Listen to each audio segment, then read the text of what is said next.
Good morning. I want to talk to you about Phineas and the power of showing up. If you were to look up Phineas on Wikipedia or in any Bible software, you'll see that he was born in Egypt as a slave.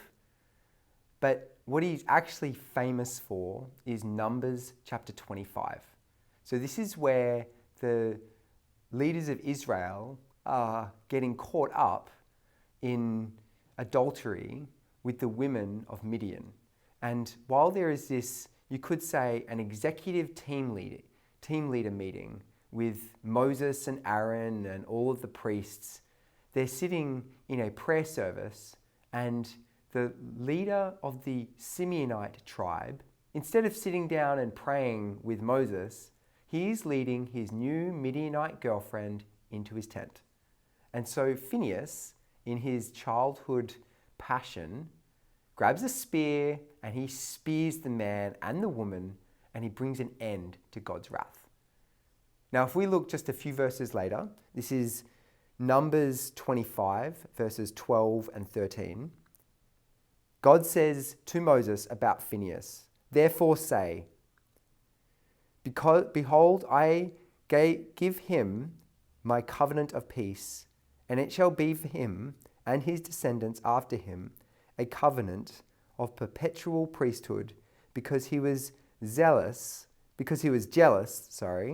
his God, and he made atonement for the sons of Israel." You see, the Lord made Phineas a perpetual priest, and he's not even priest at the moment.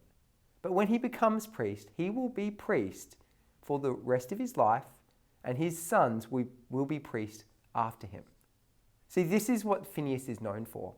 Now, I have a Bible software, and I typed Phineas's name in, and the only thing this Bible software said about Phineas were these Bible verses. It didn't have any other commentary or any other wisdom to share. And I think sometimes we can look at one thing that a person does once and think that somehow summarizes all that they are or all that they could ever do. As if,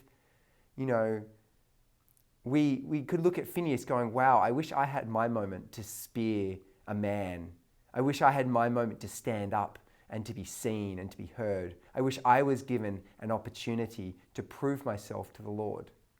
But you see, Phineas, he wasn't just born in Egypt, and he didn't just live through the wilderness in the book of Numbers.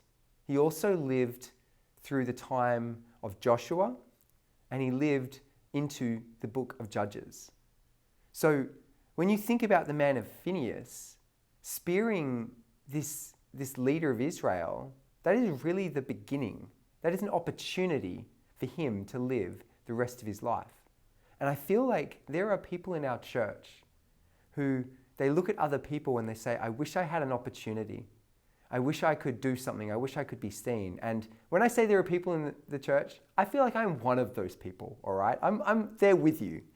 And what this passage really speaks to me, what the story of Phineas speaks to me, is how important it is to have been through a season of Egypt where you remember what it was like to have your parents treated as a slave. And then you remember what it's like to walk through the Red Sea with a wall of water on one side and then the other. You remember Moses handing down the law. And then you remember Joshua taking over from Moses and leading the conquest. And then you remember Joshua passing away and the whole of Israel largely falling away from God. You remember all of this. So when we get to the end of the book of Judges, this is Judges chapter 20, verse 28. The tribe of Benjamin has committed grievous sin. I won't go into the details, but you can look it up. This is Judges chapter 20.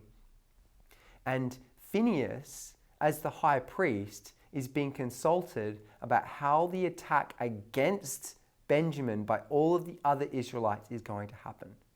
This is a man who could tell his followers, hey, I remember what it was like when the Egyptians were following us. I remember what it was like when we went into battle. This is a man who was there and he lived it out. And yeah, he had a moment of success with the spear. But I think what was most impactful about Phineas was the way that he continued to serve the Lord, that his victory with the spear led to a perpetual victory against sin and an encouragement to other people. So, will you join me in reminding myself and reminding yourself that it's how we live today that matters? It doesn't matter what happened in the future. It doesn't matter if we were given our opportunity to shine.